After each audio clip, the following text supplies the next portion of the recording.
This is the Master Brewers Podcast, brought to you by the Master Brewers Association of the Americas, a volunteer organization dedicated to continually improving the products and processes of our membership since 1887. Let's go!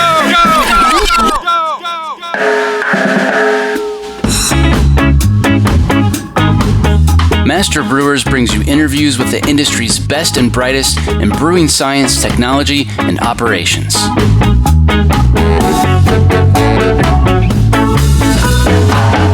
Calm down, I'm moving too fast.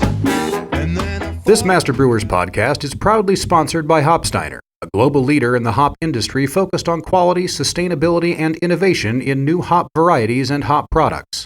Contact our brewery sales team to provide you with the hop-related tools you need to craft your next great beer.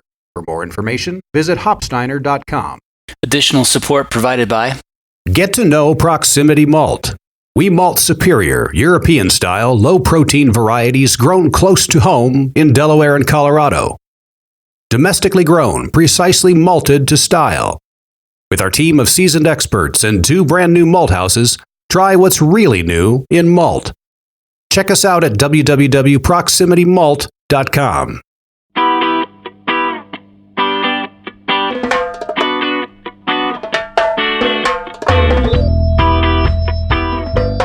We noticed that the RQ number, the direct lactic number, was the most telltale sign of how sour the final product was going to be compared to the TA. Really recommend that people do an experiment like this on their own because the growth conditions, the substrate are really going to influence what the final character is going to be from that bacteria. This week on the show, Tim Lozen joins us from Bells Brewery to talk about their quest to optimize bacteria selection for sour beer production. This work was awarded Best Poster People's Choice at the 2017 Master Brewers Conference. Happy New Year, everyone! What you're about to hear originally aired last April. This holiday season, we're bringing back a couple of my favorite episodes from 2018. We're back next week with a brand new episode that you won't want to miss. Tim, you did some work comparing the performance of several lactic acid bacteria strains. Give us some background. What's the application and what were you hoping to achieve? Sure. Well, it started out because we've been running a reactor system here for one of our brands where we use a portion of sour wort in it. And we've been doing that for several years now. Along the way, we've had a lot of trial and error. We've had a lot of inconsistencies. So when we decided to ramp up that brand, we really wanted to pour some money into a new reactor system. And along the way, we wanted to figure out if we were doing things right. So we thought, well, what if we kept everything the same? And maybe some of these inconsistencies might be from the lacto strain itself. Just as we use different strains of yeast to achieve different characteristics, we thought the same might be possible with the lacto that we're using in our reactor system. Lactic acid bacteria strains can be categorized by how they metabolize glucose. Talk about that. And sure. So we knew that we were using heterofermentive strains, so strains that don't produce solely lactic acid. So we have heterofermentive and homofermentative strains. Homo will produce solely lactic acid from glucose, and heterofermentive should produce a multitude of things, usually like acetic acid or sometimes ethanol or CO2. And so we knew that we were working with heterofermentative lactobacilli, and therefore we assumed that we were getting a fair amount of flavor out of a lacto on top of just lactic acid. So we wanted to dive in there and see what the differences were in that. And then there's a third category too, known as facultative heterofermentive. Why don't you explain that? Sure. So facultative heterofermentive are going to will produce CO2 and other byproducts under specific conditions from specific substrates, compared to facultative, which are going to produce no matter what the growing conditions are, the substrate, they're going to produce different things besides just lactic acid. And you trialed some strains from each of those 3 categories, right? Correct. So we did 8 strains altogether. We did Lactobacillus brevis, KCI, Buchaneri. We did some Delbrueckii subspecies vulgarigus, some Delbrueckii subspecies Delbrueckii, and Delbrueckii subspecies lactis, as well as Plantarum and Rosier. Let's talk about your method. What was the scale? Did you use an existing wort stream? Were these mixed yeast and bacteria fermentations? Give us the lowdown. So we wanted to keep yeast out of the picture because, again, we were just looking at the flavor profiles and the acidity production of the lacto on its own. We used an existing wort stream that we had. So like I said before, we were using this reactor system for a specific brand that we had. So we just stuck with the wort type for that brand. It was about 50% pale malt and 50% wheat malt. It was unhopped. We boiled it for like 5 to 10 minutes just to kill everything off. So that way we knew we were just working with the single lacto strain. And then for scale wise, we took, we sourced these lactose from different places. And then we'd inoculate that into a 9 mil MRS broth tube. And we let that grow for several days. And then we'd pitch that either in a 0.5 mil or 1 mil into about 900 milliliters of wort. And then we let that brew for 7 days, and then we did our sensory experiment. All right. Tell us about the criteria you used to judge these strains. Sure. So we tested them for both titratable acidity as well as a direct lactic method that we called the reflectometer. And that is a little instrument that we bought through EMD Millipore. It was kind of nifty. Some of the preliminary work that we did for this was kind of testing out how we measure success from a lactose strain. So what we're going to measure, things like pH, titratable acidity, and what that's going to tell us. We found that we wanted to use some liquid chromatography to tell us the direct lactic and acetic, but that became pretty time-consuming and expensive. So in searching around, we found a little instrument that essentially is an enzymatic test. We dip these little things into our wort and stick it in a little instrument, and it kind of gives us a direct measurement of lactic acid. So we went with that as well because we were curious on the relationship between direct lactic and titratable acidity. And then we also ran it through our alkalizer for ABV and our GC for BDKs. Titratable acidity, we could and probably should do an entire episode just on that. But how about giving an overview of what that is and why it matters?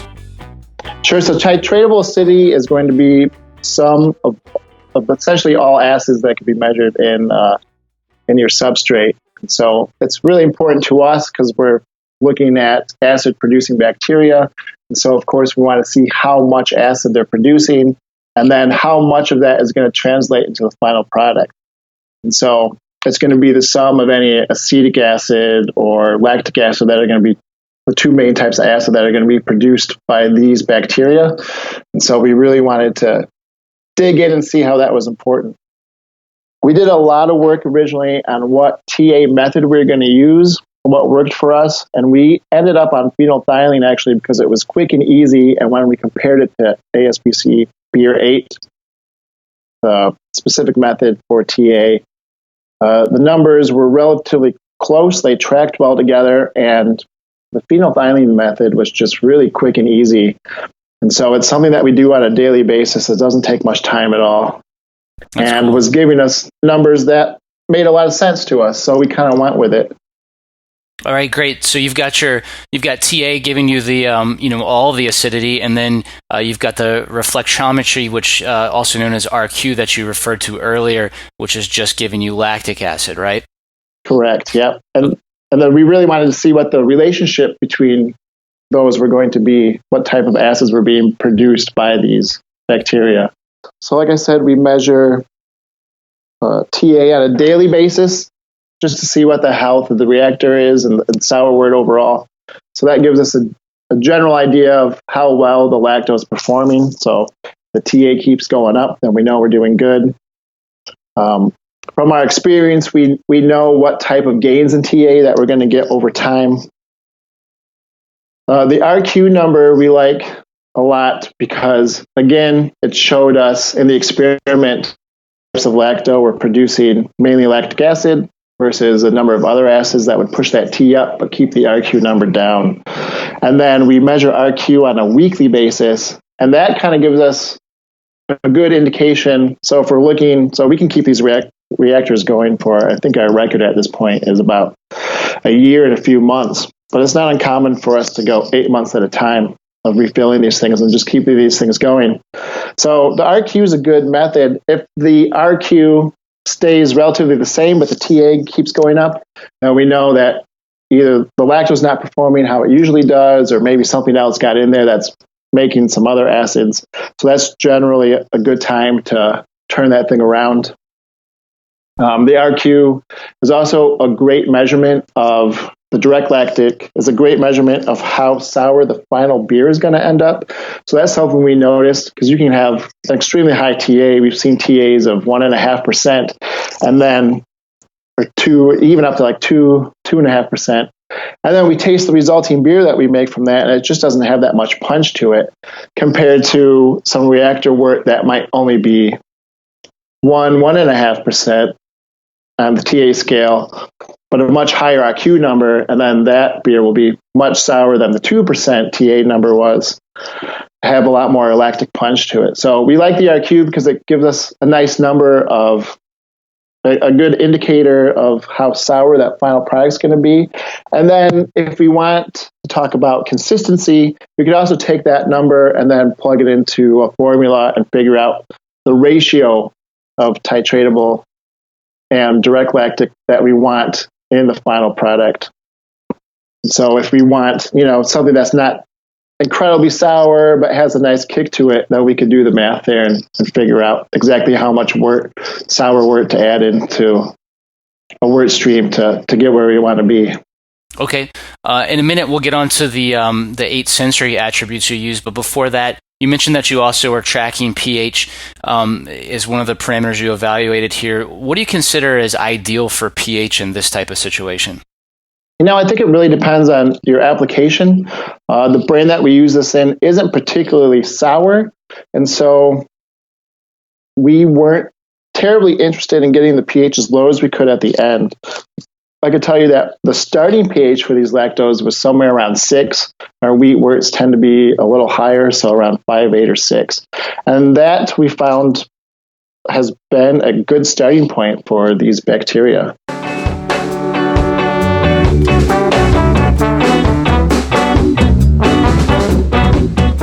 Coming up. So we found that people overall really liked Buchaneri, and second place was Lactobacillus casei, followed by Plantarum. I'm John Bryce, and you're listening to the Master Brewers Podcast from the Master Brewers Association of the Americas.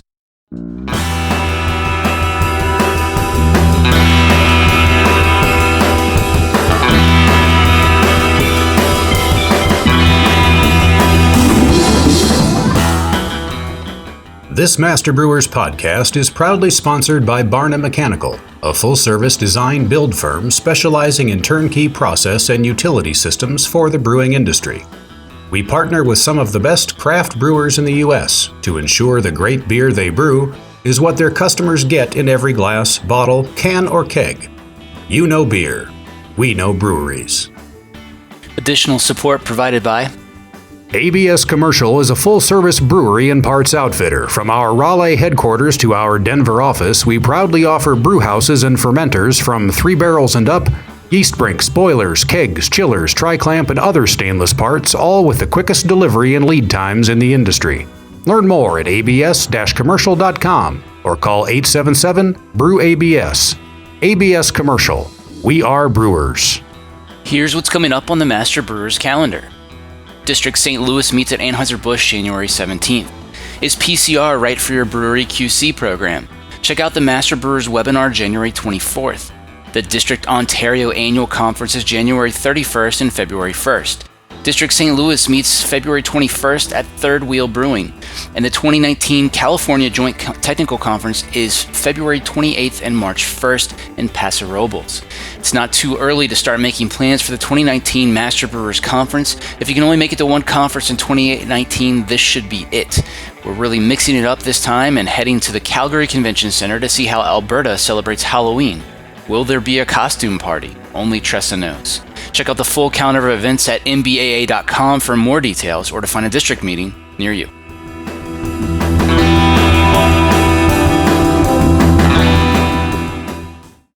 Now back to the show.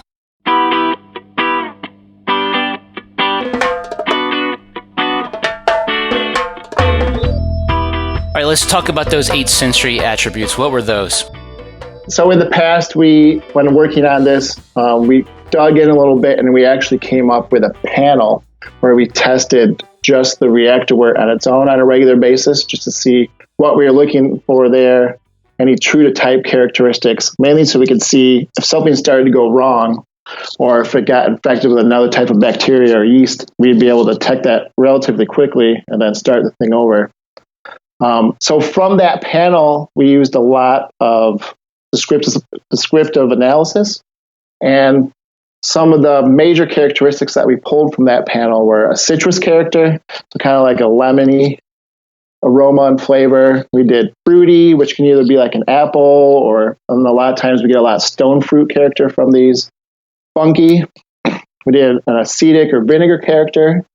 Cheesy, pukey, so usually like isovaleric or butyric. Yeah. We definitely got some of that out of some of these. General acidity or sourness. We know that there can be some astringency associated with things that are relatively acidic, and then just a clean lactic character as well. Okay. Tell us about how you set up your sensory analysis for this trial. How many panelists did you have? Were they trained? What else were they scoring for? That sort of thing. Here at Bells, we do a lot of sensory work, and we have what we call our core panelists. So these are people who have undergone some rudimentary sensory training on, common compounds and off flavors found in beer. So we utilize that resource as well as the panel that I just talked about previously that was tasting a lot of sour wort from the past. Generally, we had between 8 and 10 people. I think the maximum was 13 on there. And we didn't do any specific sensory training based on those 8 metrics that I just talked about. It was more just a general feeling. We were really looking for an overall preference score, so what people really liked or didn't like. And then kind of as an aside to that, we were looking for, just a general sensory comparison between all the different strains. All right, walk us through your results. Sure. So we found that people overall really liked Buchaneri, and second place was Lactobacillus casei, followed by Plantarum. And all of those bacteria scored really high on the acidity sourness, as well as the clean lactic character. And Plantarum did pretty well for a fruity character as well. The other two didn't score that high for fruity, which was kind of surprising. Rosier came in 4th, and then followed by Bulgaricus. I should mention that we kicked out Delbrueckii subspecies lactis because it had an overwhelming cheesy pukey.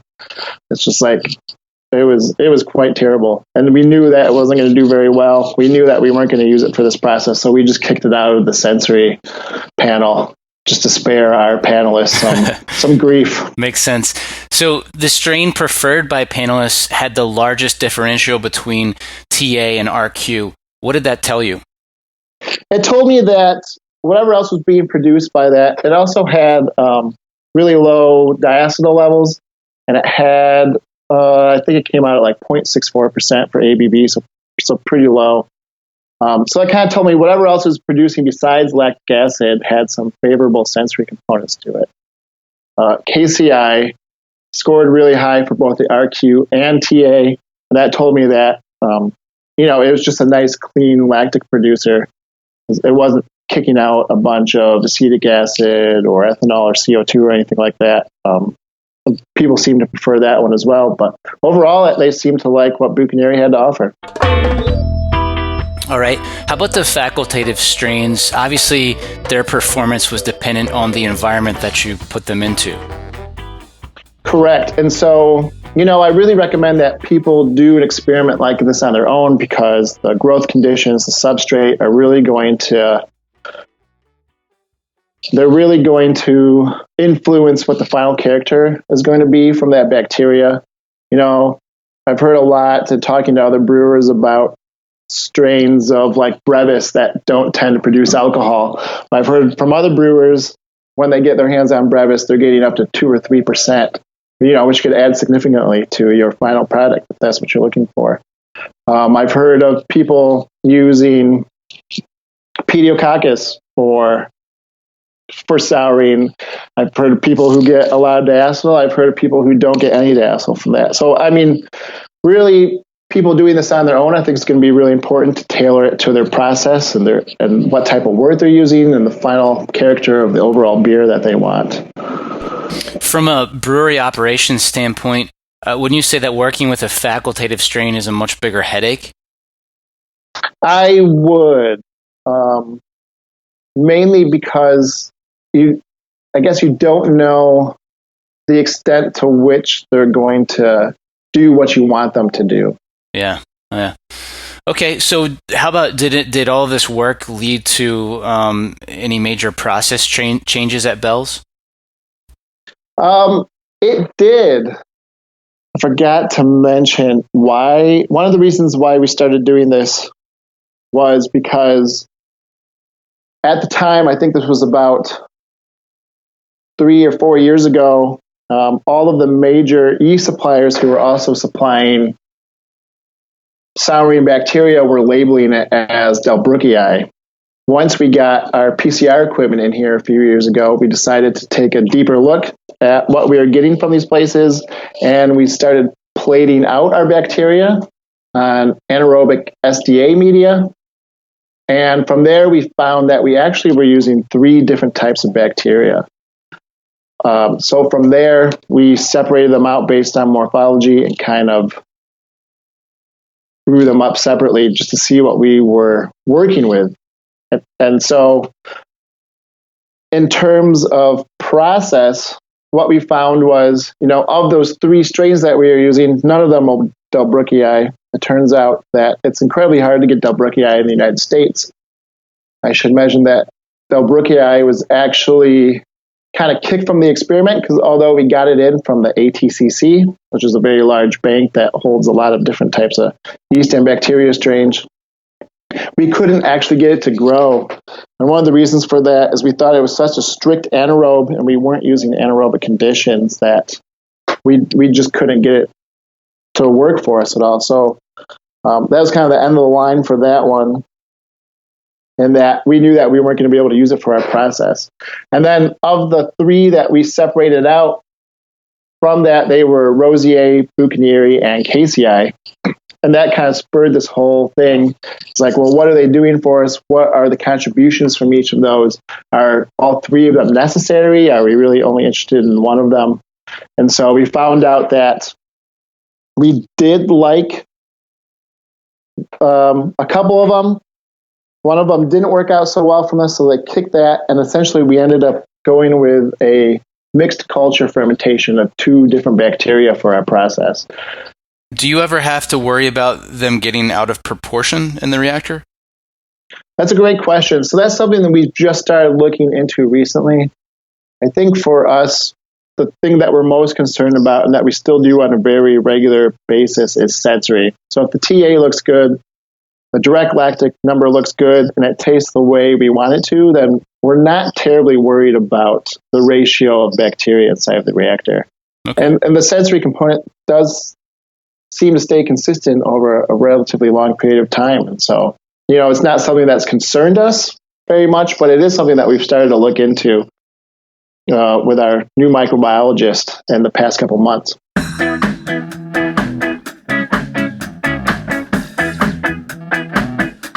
That was Tim Lozen, winner of Best Poster People's Choice during the 2017 Master Brewers Conference. Tim's poster is available for download as part of the conference proceedings, which can be purchased from the store tab at mbaa.com. Are you running trials at your brewery? Of course you are. Why not put together a poster like Tim did for the next conference?